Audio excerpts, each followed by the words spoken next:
Saving Capitalism for the Many Not the Few by Robert Reich analyzes America's economic and political system. The book identifies threats to capitalism, the problems these threats have caused, and offers various solutions. The solution Reich offers involves ending upward redistributions of wealth through reform and government intervention, as well as creating a collective power that opposes the influence of the most powerful in society. Reich's proposals are extremely similar to the economic system found in Scandinavia. This system is often called the Nordic model. America, to save capitalism, I believe, should compare and contrast the Nordic model with solutions given by Reich in Saving Capitalism. So what is the threat to capitalism as laid out by Reich? It is a steady undermining of the trust modern societies need for growth and stability. Trust in the economic system is needed for people to believe they have the opportunity to better their station in life. When trust is undermined, the social contract that keeps society in balance unravels. In place of this social contract is theft, fraud, and corruption. Wall Street and the rich have influenced the rules of the market to gain control of assets at the core of a new wave of innovations. The result has been a political economic arrangement that favors those who have resources and power. Unfairness and public distrust results in people avoiding even sensible economic risks. It also results in the following mentality: the wealthy cheat, why shouldn't you or I? So how does Reich believe that capitalism should be saved? He believes that the government should change the rules of the economy. The revised rules would ensure a fair distribution. It states that the debate should not focus on the size of the government, but on whom the government is for. However, his arguments are all consistent of government intervention and various socialist policies. This is counterintuitive to his earlier point, stressing that the size of government is actually unimportant. He's an advocate of higher minimum wage, stronger government, organized labor, limiting the size of corporations, wage insurance, sharing corporate profits with employees, and a minimum income for all Americans over the age of 18. These policies are all characteristic of a larger role of government in society. Therefore, without stating explicitly, Reich's arguments are in line with the system seen in Scandinavia. Both the Scandinavian Nordic model and Reich's arguments outline curtailing upward redistributions of wealth that are innate in the market, as well as they both create a counterforce to prevent future incursions by the rich and powerful. Both systems actually involve a larger role of government in society. Scandinavian countries offer a combination of free market capitalism with comprehensive welfare and collective bargaining at the national level. These nations, Denmark, Sweden, Norway, and Finland, offer a system aimed specifically at enhancing individual autonomy and promoting social mobility. The system, although offering comprehensive welfare and collective bargaining, is also a proponent of private ownership, free markets, and free trade. Both systems, Reich's as well as the Nordic model, cut the market's upward redistribution and ensure a powerful counterforce against incursions by the most powerful members in society. Therefore, both solutions ensure a level playing field for all socioeconomic classes, which is important in society.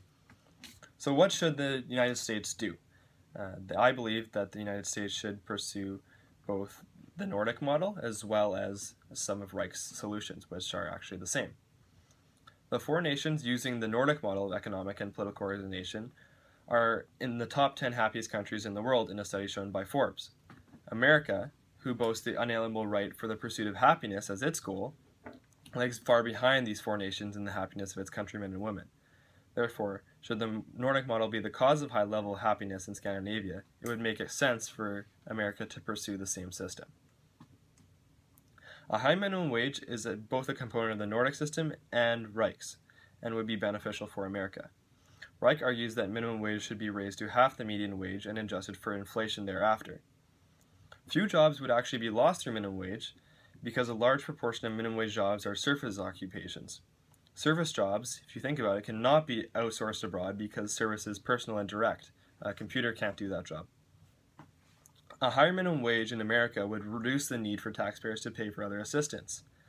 Reich even states that 52% of fast food workers are dependent on public assistance and have received almost $7 billion in government support.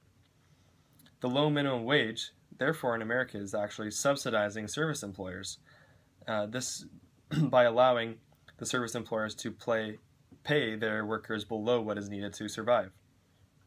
Subsidizing service employers through a low minimum wage is actually worsening the divide between the rich and the poor by allowing corporate shareholders and executives to benefit from these increased profits. Saving Capitalism argues that a strong safety net is a necessary component for a system that balances powers of the upper and lower classes. Reich's solution is to income inequalities to provide a basic minimum income to those over the age of 18, just enough to provide economic independence. The Nordic system also provides generous social welfare. Reducing the dependence on private employers would give lower classes more wage negotiating power. This would in effect lower the income gap. A strong safety net would also allow government to loosen labor laws. This makes it easier for employers to hire and fire workers. It also makes it easier for employers to reduce labor-saving technology. The efficiencies gained from loose labor laws and labor-saving technology would benefit everyone in society. This is because employees, I believe, would be more free to move around, and they would also be more free to find work that they are actually satisfied with and enjoy. Employers would be more free to find employees that fit their work requirements. Therefore, the economy would be less restricted, as employers would be not afraid to hire during expansion because they can actually fire them should they need to. Many would argue that the socialist elements in both the Nordic system and saving capitalism result in the free rider effect. Reich says in his book, it is doubtful that the vast majority would choose idleness over physical and mental activity, so he argues against the free rider effect. I point that the unemployment rate in Scandinavian nations is actually in line with the European Union and the United States, even though they have very high social safety nets in each of those 4 countries. Therefore, the free rider effect is not of consequence in the Nordic system. The Nordic system not only provides the safety and physiological needs of its citizens, which are earlier discussed through higher minimum wage and a basic income for all, it also provides greater opportunity for advancement in Maslow's hierarchy of needs. It gives society a feeling of belonging. The Nordic system stresses social cohesion. A strong social safety net allows the population to pursue whatever arts provide them with meaning and allows fulfillment of higher level needs such as belonging and self-actualization. Perhaps higher level needs such as belonging and self-actualization are the reason behind relatively low unemployment rates in Scandinavian nations, as people would rather do something they enjoy than sit and do nothing at all. A social safety net and high minimum wage result in social cohesion. This is reducing the free rider problem and increasing public participation. Public participation is a strong counter-influence to the rich and powerful, and Reich is in agreement to this, as he states, the only way back toward a democracy and economy that works for the majority is for the majority to become politically active again. The politically active majority would establish a new countervailing power that makes it impossible for the rich to run all over the lower classes. The Nordic system ensures this by creating a strong middle class, which has been supported through strong social safety net, high minimum wage, and government-provided services. A sense of belonging is an effect of increased level of social involvement. People have a sense of belonging when a society looks out for them. This is the case in Scandinavian nations. Citizens believe they belong in a society if they have a society that looks out for them, and they in effect are more trusting and act in the society's best interests. This could be another reason why social cohesion is found in the Nordic model and does not show high unemployment. Reich states that capitalism depends on trust.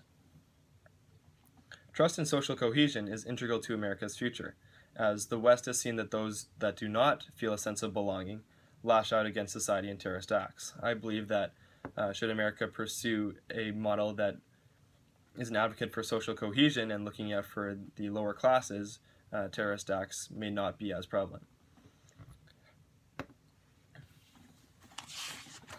Another reason social cohesion is so high in Nordic countries is because corporations have several priorities and stakeholders. This is important because it allows society to benefit from corporations and keeps business from engaging in deceiving and corporate practices, and corrupt practices rather. Scandinavia and Sweden in particular benefit from involving various stakeholders in management. They have been successful in limiting CEO pay, preserving high-skilled jobs, and maintaining a high medium wage and a secure working class. All things that Reich actually points to in Germany, because Germany is also an advocate for stakeholder management. I believe that some element of government intervention is required. As it is now, large-scale industries do not benefit society as a whole. Large-scale industries and companies are, I believe, actually collective efforts. A collective effort should benefit a collective group, such as society. Currently, only one portion of that collective group benefits: shareholders. Government intervention is needed so that all individuals may partake in a society's advances. Piketty, who's the author of Capital in the 21st Century, argues, nothing can stop the rich from getting richer. Slow growth will almost automatically concentrate great wealth in relatively free hands. Therefore, as I agree, free market capitalism without government intervention will result in ever greater social inequality. Society, I believe, should work towards the goal of providing basic goods and services to all of its citizens, maximizing happiness and leading to self-actualized lives. Capitalism in its current state will not lead to this, as it will lead to greater wealth in relatively few hands, as argued by Piketty. So, Reich believes America's economic system requires power to be shifted in favor of the majority. He argues in favor of several policies seen in the Nordic model used by Denmark, Sweden, Norway, and Finland, and he is an advocate of raising minimum wage, providing a strong social safety net, a corporate focus for all stakeholders, and a politically active middle class that ensures happiness and prosperity seen in America's future. I agree with all of these points. Thanks.